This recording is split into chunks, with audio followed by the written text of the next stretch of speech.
Then you can add soya sauce, vinegar, pepper, black pepper, salt and red chili powder.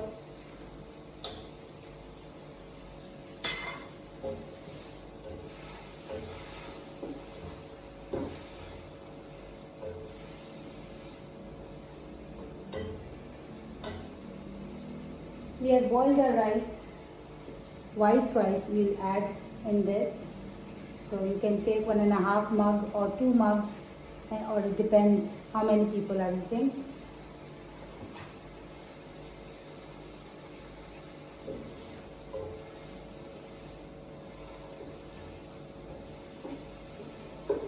I'll add other vegetables as well, carrots, spring onions.